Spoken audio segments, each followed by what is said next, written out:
Novel Stream presents The Master of the Crabs by Clark Ashton Smith. I remember that I grumbled a little when Mior Lumivix awakened me. The past evening had been a tedious one with its unpleasant familiar vigil, during which I had nodded often. From sunfall till the setting of Scorpio, which occurred well after midnight at that season, it had been my duty to tend the gradual inspissation of a decoction of scarabs, much favored by Mior Lumivix in the compounding of his most requested love potions. He had warned me often that this liquor must be thickened neither too slowly nor too rapidly, by maintaining an even fire in the athanor, and had cursed me more than once for spoiling it. Therefore, I did not yield to my drowsiness till the decoction was safely decanted and strained thrice through the sieve of perforated sharkskin. Taciturn beyond his wont, the master had retired early to his chamber. I knew that something troubled him, but was too tired for overmuch conjecture, and had not dared to question him. It seemed that I had not slept for more than the period of a few pulse beats. And here was the master thrusting the yellow-slotted eye of his lantern into my face and dragging me from the pallet. I knew that I should not sleep again that night, for the master wore his one-horned hat, and his cloak was girdled tightly about him, with the ancient arthame depending from the girdle in its shagreen sheath that time and the hands of many magicians had blackened. Abortion fathered by a sloth, he cried, suckling of a sow that has eaten mandragora. Would you slumber till doomsday? We must hurry. I have learned that Sarcand has procured the chart of Omvor and has gone forth alone to the Warvies. No doubt he means to embark in quest of the temple treasure. We must follow quickly, for much time has already been lost. I rose now without further demur and dressed myself expeditiously, knowing well the urgency of this matter. Sarcand, who had but lately come to the city of Mirouane, had already made himself the most formidable of all my master's competitors. It was said that he was native to Nod, amid the somber western ocean, having been begotten by a sorcerer of that isle on a woman of the black cannibals who dwell beyond its middle mountains. He combined his mother's savage nature with the dark necromantic craft of his father, and moreover, had acquired much dubious knowledge and repute in his travels through Orient kingdoms before settling in Mirouane. The fabulous chart of Omvor, dating from lost ages, was a thing that many generations of wizards had dreamt to find.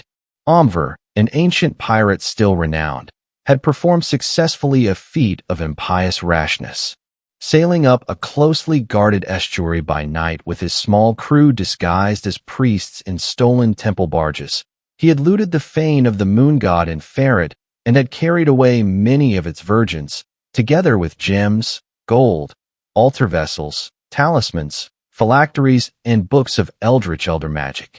These books were the gravest loss of all, since even the priests had never dared to copy them.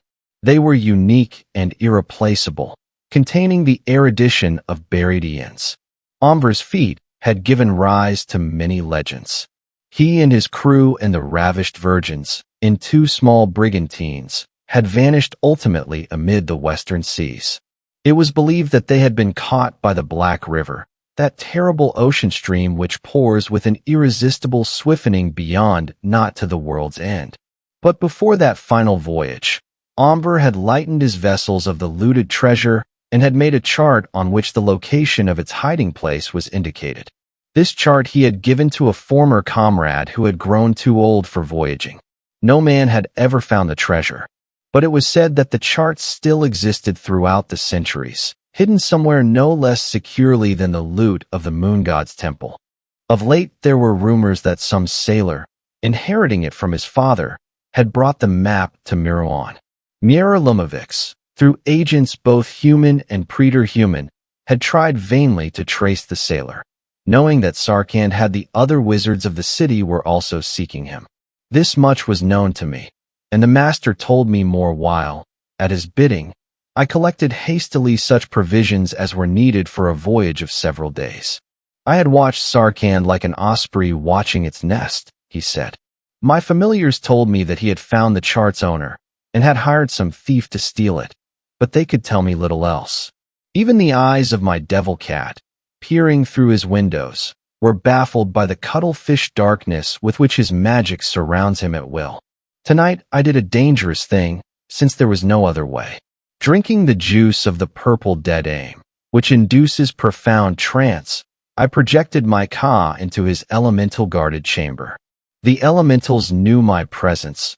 They gathered about me in shapes of fire and shadow, menacing me unspeakably. They opposed me. They drove me forth, but I had seen enough. The master paused, bidding me gird myself with a consecrated magic sword, similar to his own but of less antiquity, which he had never before allowed me to wear.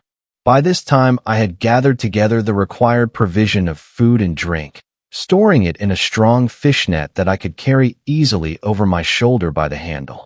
The net was one that was used mainly for catching certain sea reptiles, from which Mior Lumivix extracted a venom possessing unique virtue. It was not till we had locked all the portals and had plunged into the dark seaward winding streets that the master resumed his account. A man was leaving Sarcand's chamber at the moment of my entrance.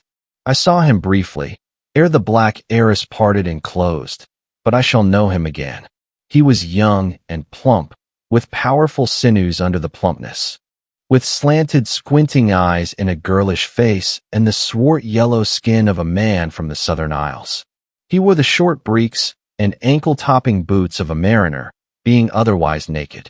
Sarcand was sitting with his back half-turned, holding an unrolled sheet of papyrus, yellow as the sailor's face, to that evil, four-horned lamp which he feeds with cobra's oil. The lamp glared like a ghoul's eye, but I looked over his shoulder, long enough, before his demons could hurry me from the room.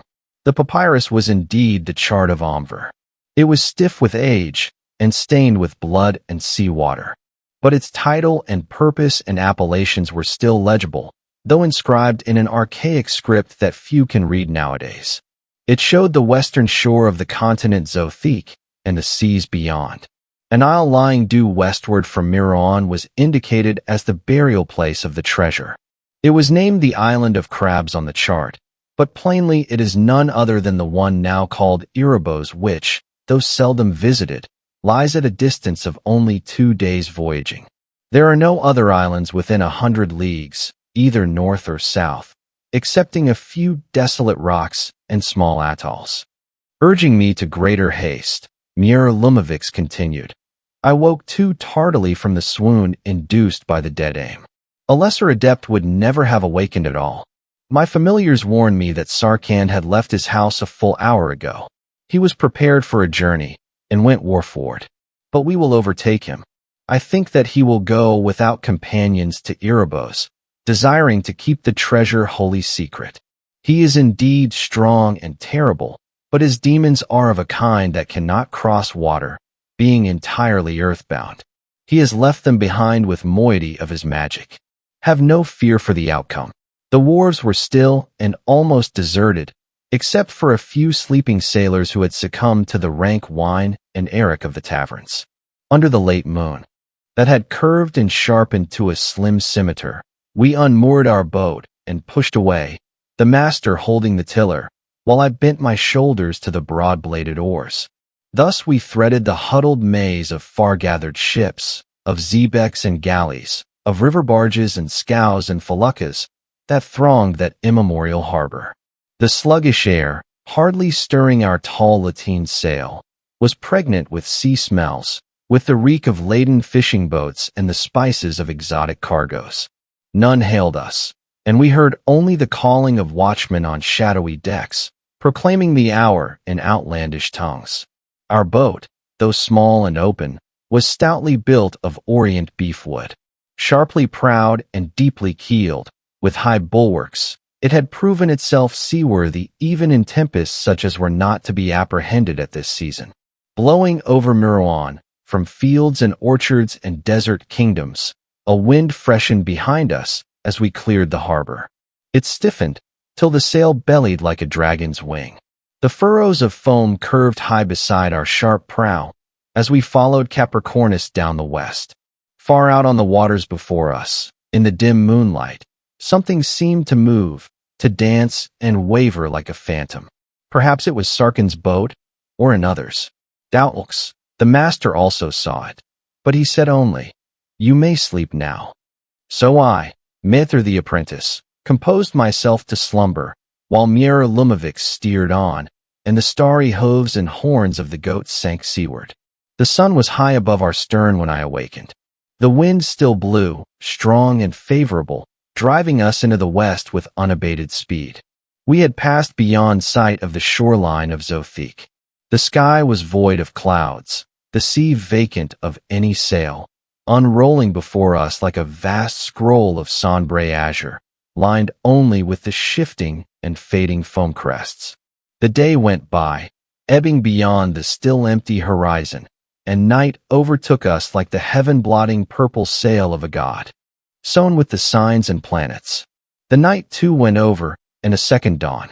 All this time, without sleeping, the master had steered the boat, with eyes peering implacably westward like those of an ocean hawk, and I wondered greatly at his endurance. Now for a while he slept, sitting upright at the helm, but it seemed that his eyes were still vigilant behind their lids, and his hands still held the rudder straight, without slackening. In a few hours the master opened his eyes, but hardly stirred from the posture he maintained throughout. He had spoken little during our voyage. I did not question him, knowing that he would tell me whatever was needed at the due time. But I was full of curiosities, and was not without fear and doubt regarding Sarcand, whose rumored necromancies might well have dismayed others than a mere novice. I could surmise nothing of the master's thoughts, except that they concerned dark and esoteric matters.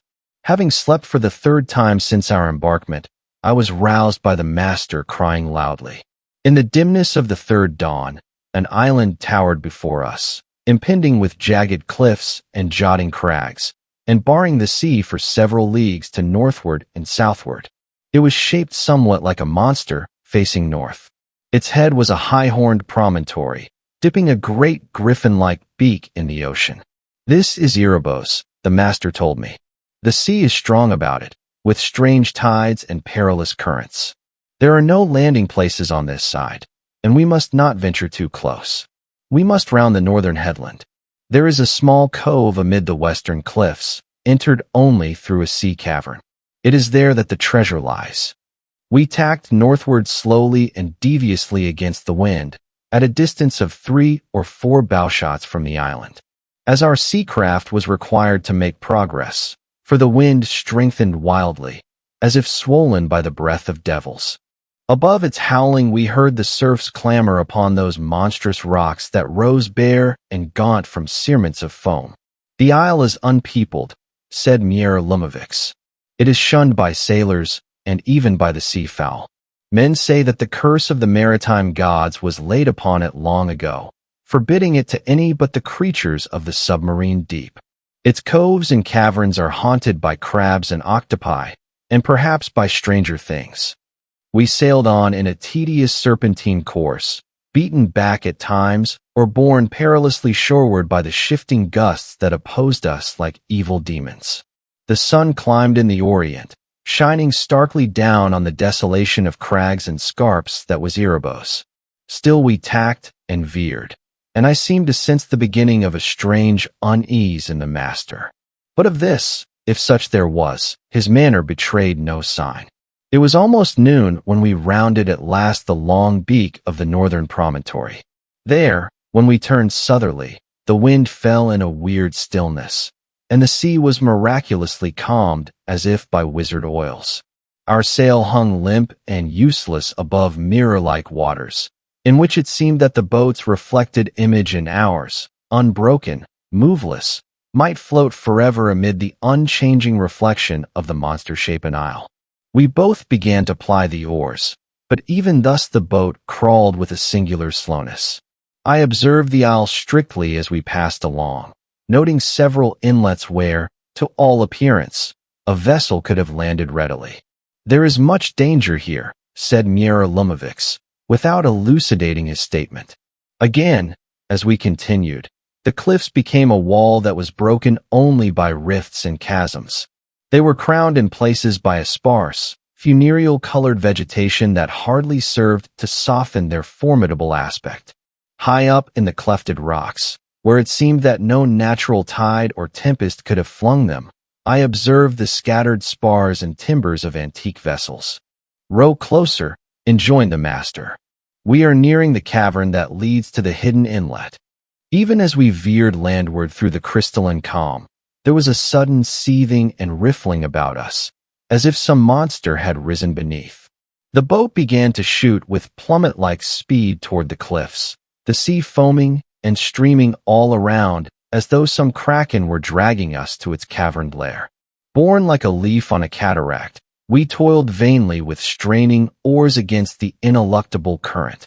Heaving higher momentarily, the cliffs seemed to shear the heavens above us, unscalable, without ledge or foothold. Then, in the sheer wall, appeared the low, broad arch of a cavern mouth that we had not discerned heretofore, toward which the boat was drawn with dreadful swiftness. "It is the entrance," cried the master, "but some wizard tide has flooded it." We shipped our useless oars and crouched down behind the thwarts as we neared the opening, for it seemed that the lowness of the arch would afford bare passage to our high-built prow. There was no time to unstep the mast, which broke instantly like a reed as we raced on without slackening into blind torrential darkness.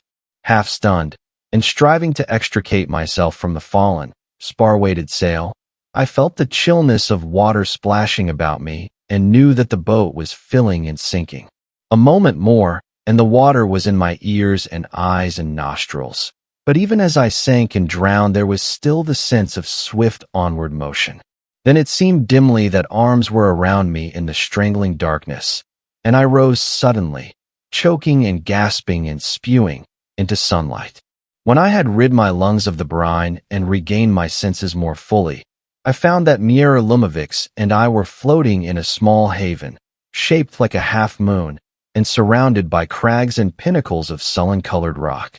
Close by, in a sheer, straight wall, was the inner mouth of the cavern through which the mysterious current had carried us, with faint ripples spreading around it and fading away into water smooth and green as a platter of jade. Opposite, on the haven's farther side, was the long curve of a shelving beach strewn with boulders and driftwood. A boat resembling ours, with an unshipped mast and a furled sail the color of fresh blood, was moored to the beach. Near it, from the shoaling water, protruded the broken-off mast of another boat, whose sunken outlines we discerned obscurely. Two objects which we took for human figures were lying half in and half out of the shallows a little farther along the strand. At that distance we could hardly know whether they were living men or cadavers. Their contours were half hidden by what seemed a curious sort of brownish-yellow drapery that trailed away amid the rocks, appearing to move and shift and waver incessantly. "There is mystery here," said Mior Lumivix in a low voice. "We must proceed with care and circumspection." We swam ashore at the near end of the beach, where it narrowed like the tip of a crescent moon to meet the seawall. Taking his arthame from its sheath, the master wiped it dry with the hem of his cloak, bidding me do likewise with my own weapon lest the brine corrode it. Then, hiding the wizard blades beneath our raiment, we followed the broadening beach toward the moored boat and the two reclining figures. "This is indeed the place of Omvor's chart," observed the master. "The boat with the blood-red sail belongs to Sarcand. No doubt he has found the cave, which lies hidden somewhere among the rocks. But who are these others? I do not think that they came with Sarcand." As we neared the figures, the appearance of a yellowish-brown drapery that covered them resolved itself in its true nature. It consisted of a great number of crabs who were crawling over their half-submerged bodies and running to and fro behind a heap of immense boulders. We went forward and stopped over the bodies, from which the crabs were busily detaching morsels of bloody flesh. One of the bodies lay on its face. The other stared with half-eaten features at the sun. Their skin, or what remained of it, was a swarthy yellow. Both were clad in short purple breeks and sailor's boots, being otherwise naked. "What hellishness is this?" inquired the master. "These men are but newly dead, and already the crabs rend them. Such creatures are wont to wait for the softening of decomposition. And look, they do not even devour the morsels they have torn, but bear them away. This indeed was true, for I saw now that a constant procession of crabs departed from the bodies, each carrying a shred of flesh, to vanish beyond the rocks, while another procession came, or perhaps returned, with empty pincers. "I think," said Mior Lumivix, "that the man with the upturned face is the sailor that I saw leaving Sarcand's room, the thief who had stolen the chart for Sarcand from its owner." In my horror and disgust, I had picked up a fragment of rock and was about to crush some of the hideously laden crabs as they crawled away from the corpses. "Nay," the master stayed me. "Let us follow them." Rounding the great heap of boulders, we saw that the twofold procession entered and emerged from the mouth of a cavern that had heretofore been hidden from view. With hands tightening on the hilts of our arthames, we went cautiously and circumspectly toward the cavern and paused a little short of its entrance.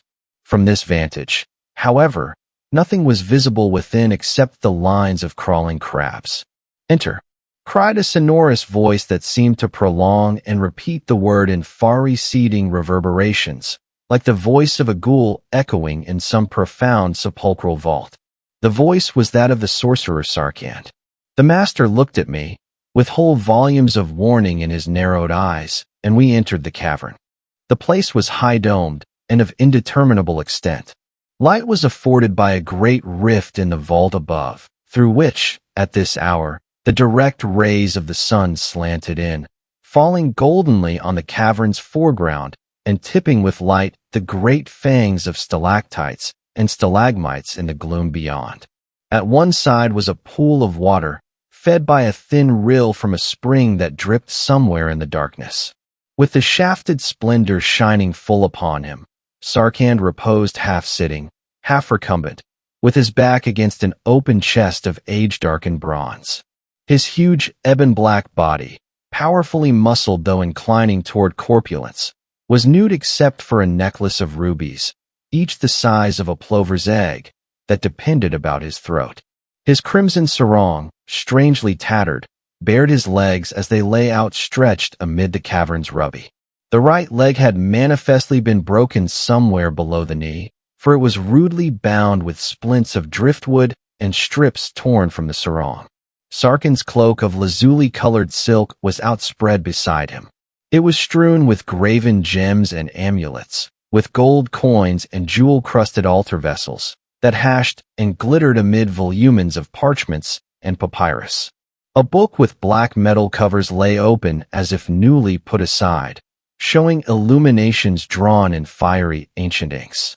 Beside the book, within reach of Sarcand's fingers, was a mound of raw and bloody shreds. Over the cloak, over the coins and scrolls and jewels, crawled the incoming lines of crabs, each of which added its torn-off morsel to the mound, and then crept on to join the outgoing column. I could well believe the tales regarding Sarcand's ancestry. Indeed, it seemed that he favored his mother entirely, for his hair and features as well as his skin were those of the black cannibals of Nod as I had seen them depicted in travelers' drawings. He fronted us inscrutably, his arms crossed on his bosom. I noticed a great emerald shining darkly on the index finger of his right hand. "I knew that you would follow me," he said, "even as I knew that the thief and his companion would follow. All of you have thought to slay me and take the treasure. It is true that I have suffered an injury. A fragment of loosened rock fell from the cavern roof, breaking my leg as I bent over to inspect the treasures in the open chest. I must lie here till the bone has knit. In the meanwhile, I am well armed, and well served and guarded." "We came to take the treasure," replied Mior Lumivix directly. "I had thought to slay you, but only in fair combat, man to man and wizard to wizard, with none but my neophyte Manther and the rocks of Erebos for witness. Aye, and your neophyte is also armed with an arthame. However, it matters little. I shall feast on your liver, Mior Lumivix, and wax stronger by such power of sorcery as was yours." This the master appeared to disregard. "What foulness have you conjured now?" he inquired sharply, pointing to the crabs who were still depositing their morsels on the grisly mound. Sarcand held aloft the hand on whose index finger gleamed the immense emerald, set, as we now perceived, in a ring that was wrought with the tentacles of a kraken clasping the orb-like gem. "I found this ring amid the treasure," he boasted. It was closed in a cylinder of unknown metal, together with a scroll that informed me of the ring's uses and its mighty magic. "It is the signet ring of base Satan, the sea god. He who looks long and deeply into the emerald may behold distant scenes and happenings at will. He who wears the ring can exert control over the winds and currents of the sea and over the sea's creatures by describing certain signs in air with his finger." While Sarcand spoke, it seemed that the green jewel brightened and darkened and deepened strangely, like a tiny window with all the sea's mystery and immensity lying beyond. Enthralled and entranced, I forgot the circumstances of our situation, for the jewel swelled upon my vision, blotting from view the black fingers of Sarcand, with a swirling as of tides and of shadowy fins and tentacles far down in its glimmering greenness. "Beware, Manther," the master murmured in my ear. "We face a dreadful magic, and must retain the command of all our faculties. Avert your eyes from the emerald." I obeyed the dimly heard whisper. The vision dwindled away, vanishing swiftly, and the form and features of Sarcand returned. His lubber lips were curved in a broad sardonic grin, showing his strong white teeth that were pointed like those of a shark. He dropped the huge hand that wore the signet of base Satan, plunging it into the chest behind him and bringing it forth filled with many tinted gems, with pearls, opals, sapphires, bloodstones, diamonds, chatoyants. These he let dribble in a flashing rill from his fingers. As he resumed his peroration, "I preceded you to Erebos by many hours. It was known to me that the outer cavern could be entered safely only at low tide, with an unstepped mast.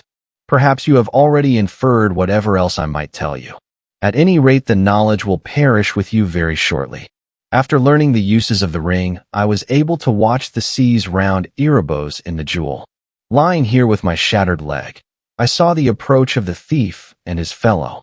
I called up the sea current by which their boat was drawn into the flooded cavern, sinking swiftly. They would have swum ashore, but at my command the crabs in the haven drew them under and drowned them, letting the tide beach their corpses later. That cursed thief!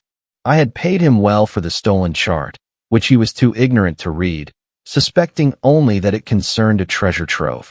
Still later, I trapped you in the same fashion, after delaying you a while with contrary winds and an adverse calm.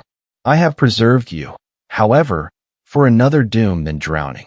The voice of the necromancer sank away in profound echoes, leaving a silence fraught with insufferable suspense.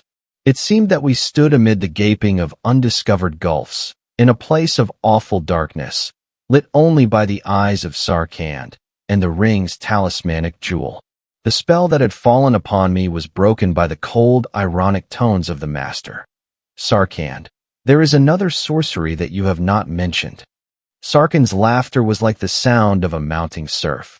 "I follow the custom of my mother's people, and the crabs serve me with that which I require, summoned and constrained by the sea god's ring."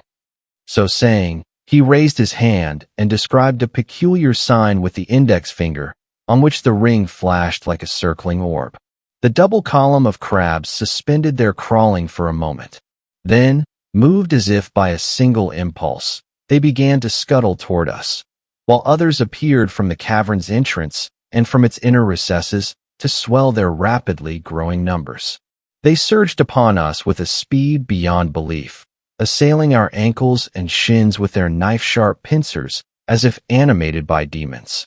I stooped over, striking and thrusting with my arthame, but the few that I crushed in this manner were replaced by scores, while others, catching the hem of my cloak, began to climb it from behind and weigh it down. Thus encumbered, I lost my footing on the slippery ground and fell backward amid the scuttling multitude. Lying there while the crabs poured over me like a seething wave, I saw the master shed his burdened cloak and cast it aside.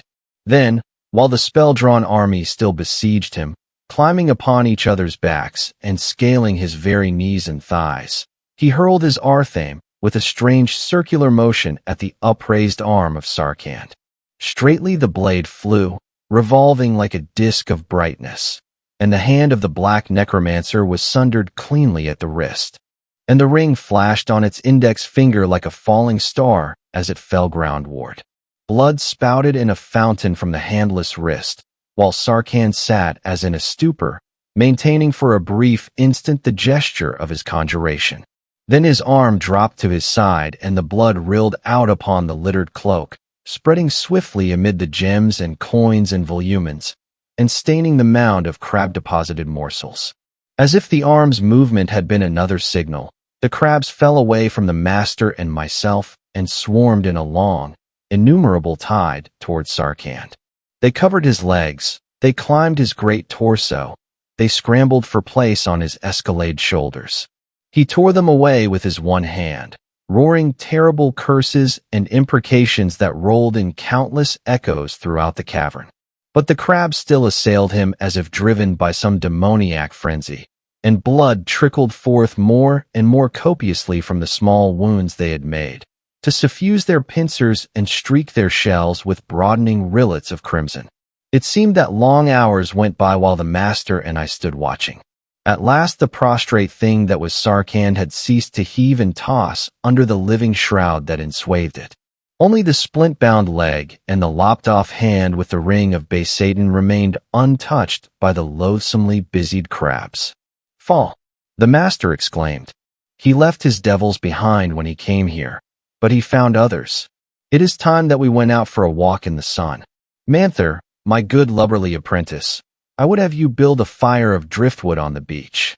Pile on the fuel without sparing, to make a bed of coals deep and hot and red as the hearth of hell, in which to roast us a dozen crabs. But be careful to choose the ones that have come freshly from the sea." Thank you for listening. If you like our recordings, consider liking this video and subscribing to our channel so you don't miss any more audiobooks.